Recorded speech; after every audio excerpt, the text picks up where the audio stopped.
Come on. नहीं भाई रुई पाकिस्तान की टीम। भाई साहब कल पाकिस्तान और श्रीलंका का मैच क्वार्टर फाइनल है पाकिस्तान के लिए। पाकिस्तान को करना क्या है? दो सिनेरियोज हैं। नंबर 1, या तो आपको तकरीबन 13.2 ओवर्स में टारगेट चेज करना है, या आपको एटलीस्ट 65 रन से ये मैच जीतना है। ये दोनों मार्जिन अभी अप्रोक्सीमेटली हैं, ये एग्जैक्ट नहीं है, लेकिन मोटा मोटा समझ के चल लो कि या तो आपको 13.2 ओवर्स में 13 ओवर्स में चेज करना है, या तकरीबन 65 रन से जीतना है। पाकिस्तान टीम के प्लेयर्स प्लीज मेरी बात सुनो। आप लोग डिजर्व नहीं करते थे कि आप सेमीफाइनल में जाएं। अब कौम की दुआएं कह लें या कुदरत का निजाम कह लें, आपके पास एक अपॉर्चुनिटी है। लेकिन पाकिस्तान टीम के प्लेयर्स पे आने से पहले मैं बड़ी क्लियर और कट बात करना चाहता हूं पाकिस्तान क्रिकेट बोर्ड से और श्रीलंकन क्रिकेट बोर्ड से। अगर पाकिस्तान सेमीफाइनल में जाता है तो वो सेमीफाइनल होगा कोलंबो में।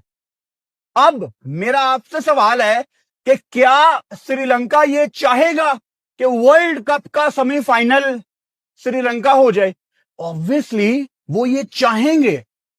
तो दुनिया कल जितना शोर मचाती है मचाती रहे, ये जो इल्जामात लगाना चाहते हैं लगा लें, लेकिन कल का मैच श्रीलंका आपको होला हाथ रखना पड़ेगा। कल का मैच श्रीलंका आपको पाकिस्तान के साथ होला हाथ रखना पड़ेगा। जब पाकिस्तान ने इनकार किया था कि हम इंडिया से खेलने नहीं जाएंगे, कोलंबो नहीं आ रहे हम, वहां श्रीलंकन प्रेसिडेंट ने पाकिस्तान गवर्नमेंट को फोन किया कि हमारी इकोनॉमी डूब जाएगी, प्लीज पाकिस्तान इंडिया के मैच की बदौलत हमारे होटल्स बुक हैं, दुनिया भर से फैंस आ रहे हैं। पाकिस्तान ने मदद की थी ना। श्रीलंका जीतना है तो 65 स्कोर से, चेज करना है तो 13 ओवर में। पाकिस्तान के लिए कुदरत का निज़ाम एक बार फिर से चल गया। पाकिस्तान के पास फिर से मौका आ गया है। जो गंदा हारे थे इंग्लैंड से वो सामने है, वरना पाकिस्तान को सिर्फ चाहिए थी जीत श्रीलंका से और उसके बाद पाकिस्तान ने होना था सेमीफाइनल में अगर हारा भी होता।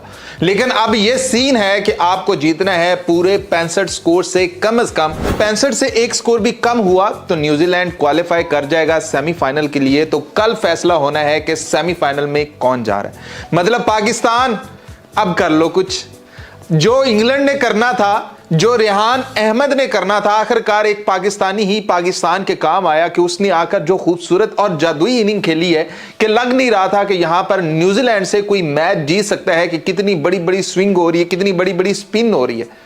वहां पर वो बंदा आकर छक्के मारता है, चौके मारता है और साथ में विल जैक्स जो है, जिसे हम कह रहे थे कि जैक्स नवाज आएगा वो आकर जितवा देगा, तो भैया आज वो सीन चला, उनका जैक्स नवाज चला है और उसने आकर क्या इनिंग खेली है और क्या मैन ऑफ द मैच का अवार्ड जीता है। लेकिन न्यूजीलैंड भाई उन्होंने आज कोशिश की है आखिरी 2 ओवर्स के अंदर, भाई जो उनके हाथ से वो मैच गया है फिलिप की वजह से। वैसे तो वो बड़ी डाइव मारकर उसने कैच पकड़ा था, बड़ी एफर्ट लगा रहा था, बड़ा नाच गा रहा था, लेकिन अपने ही ओवर के अंदर वो पूरे का पूरा मैच देकर चला गया। रेहान अहमद ने छक्का मारा, विल जैक्स ने उसे छक्का मारा और यूं पाकिस्तान की झोली के अंदर एक और चांस क्रिएट हो गया है। लेकिन आपस की बात है, क्या पाकिस्तानी टीम इसके अहल है कि वो 65 स्कोर से श्रीलंका से विन करे? मतलब खाली अगर जीत हो तो हम फिर भी मान सकते हैं कि श्रीलंका भी वैसी टीम है जैसी पाकिस्तान है, कि कहीं एक दिन उनका होता है तो वो उस दिन चलते हैं, उसके अलावा उनके बस की बात ना होती है। तो अगर उन्होंने 120 स्कोर भी कर लिया तो क्या हम 13 ओवर में कर पाएंगे? मतलब 13 ओवर में पाकिस्तान ने चेज करना है, जितना मर्जी वो टारगेट दे दें, 13 ओवर से पहले पहले खत्म करना। I think better of Pakistan रहेगा, ये मेरी सोच है। ओवरऑल स्ट्रेटेजी की बात है, लेकिन पाकिस्तान यहाँ पे स्ट्रेटेजी के हिसाब से टॉस जीत गया, क्या करें? मेरे ख्याल से जो पालकरी की जो कंडीशन है और जो सूट कर रहा है, तो मेरे ख्याल से पाकिस्तान अगर चेज करे तो ज़्यादा बेहतर है, क्योंकि बॉलिंग में तो उनकी वो डेप्थ है कि वो आउट कर सकते हैं, कम लो स्कोर में आउट कर सकते हैं। जिस तरह आप बता रहे कि 180 हो तो वो 13.4 ओवर या 140 हो तो 13 ओवर्स में वो करना है। तो आई थिंक ये ज़्यादा इजीली, क्योंकि सेकंड टाइम पे थोड़ा सा विकेट बेहतर खेलना है, एक तो ये रीज़न भी हो सकता है कि बेहतर खेलता है। सेकेंडली उसमें ये है कि बैटिंग आपकी कंट्रोल में आप जा सकते हैं, क्योंकि डू एंड डाई सिचुएशन आपके लिए, तो आप रन चेज करने के लिए जा सकते हैं। लेकिन बॉलिंग में ये है कि आपको प्रॉब्लम हो सकती है, अगर एक आध पार्टनरशिप लग जाती है तो उसमें अब वो आपके कंट्रोल में नहीं है, 40-50 रन का या 50-60 रन का, तो वहां पे आपको प्रॉब्लम हो सकती है। I think batting second will be. आप कह रहे हैं चेज, ठीक है। हम डिटेल्स के कौन खेले और कौन ना हो उसकी बाद में बात करते हैं, हम इसी पे फोकस रखते हैं। क्या ख्याल है कि कौन पहले क्या करें? नहीं, लेकिन देखिए, ये कुछ भी एक करने से important पहले चीज़ है। आपने कंडीशन तो पहले देखनी है ना। हमें पता नहीं कि पाली के लिए में तो हमें दो तरह के पिचेस नजर आए। एक वो था जो फ्लैट था जहाँ पे बॉल बल्ले पे आ रहा था, और एक वो था जहाँ पे बॉल बल्ले पे नहीं आ रहा। बारिश हुई हुई थी, बाकी सारी इसी चले, तरह। नहीं, even last game when Pakistan played against England, तो वहाँ वो ही पाली के लिए थे ना। अच्छा, हफीज- वहाँ पे भी टर्न मिला, we couldn't use our spinners well. ये मैं कह रहा हूँ कि अब ये कंडीशन कल पहले हम देख लें, फिर फैसला लेना चाहिए। पहले से कुछ बता देना, वो इक्वेशन आपके सामने है। मैं खुश इस बात पे हूँ कि at least there is something in our pocket.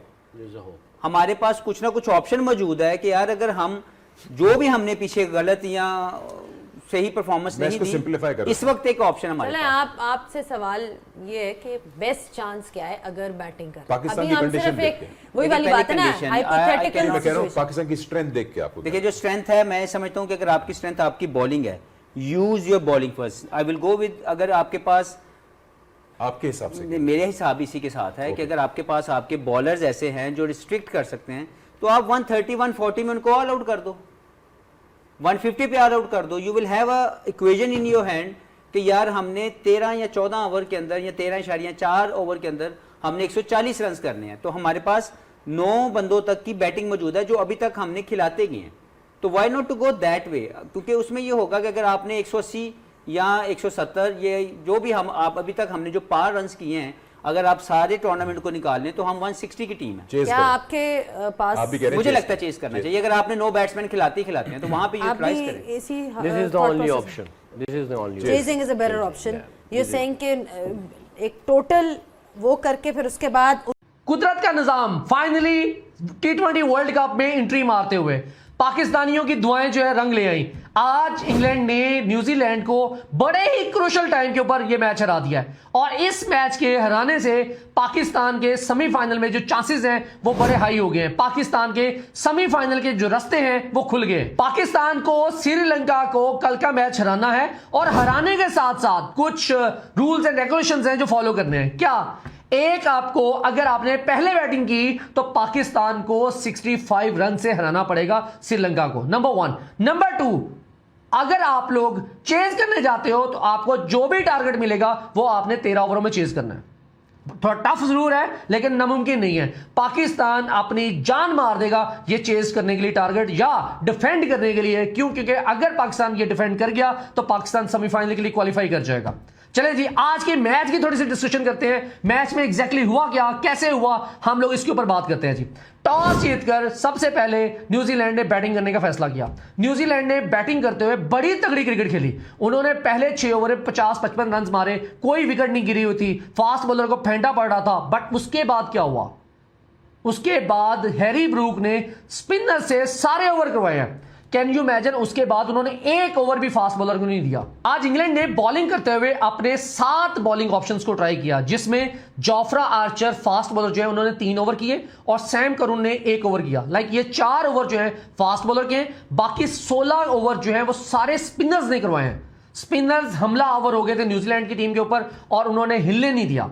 Start के ऊपर जब फास्ट बॉलर लगे हुए थे उस वक्त टिम साइफर्ड ने 35 रन बनाए और फिन एलन ने 29 रन बनाए, और उसके बाद रविंद्रा जो है उन्होंने 11 रन, बट ग्लेन फिलिप्स ने 39 रन की एक शानदार इनिंग खेली। बट उसके बाद जो भी आ रहा था कोलैप्स किए जा रहा था, रन नहीं बन रहे थे, स्कोर नहीं इतना ज्यादा बना पा रहे थे, बाउंड्रीज नहीं मार सकते। क्यों? क्योंकि क्लासी बॉलर स्पिनर्स लगे हुए थे। स्पिनर्स के जाल में फंसा लिया हुआ था न्यूजीलैंड की टीम को। 10 ओवर में न्यूजीलैंड का स्कोर जो था 84 रन बन चुके थे, और उस वक्त यह लग रहा था कि टीम न्यूजीलैंड का स्कोर जो है 190-95 के करीब पहुंच जाएगा। बट स्पिनर्स ने इतना शानदार कमबैक किया कि इनको 160 के ऊपर ही, 159 के ऊपर ही 20 ओवर बना सके, और 160 का टारगेट मिल गया। इंग्लैंड की टीम जब बैटिंग करने के लिए आती है तो ओपन करने के लिए आते हैं साल्ट, और साथ में आते हैं बटलर। हालांकि इन दोनों के कोई खास रन्स नहीं आ रहे इस टूर्नामेंट में, स्पेशली तौर पे जॉस बटलर के। जॉस बटलर तो इतना गंदा खेल पेश कर रहे हैं कि हर मैच में 0, 2, 4, 5, 7 स्कोर। सिर्फ 2 मैचों में उन्होंने 21 या 19 रन मारे हैं, उसके बाद सारे मैचों में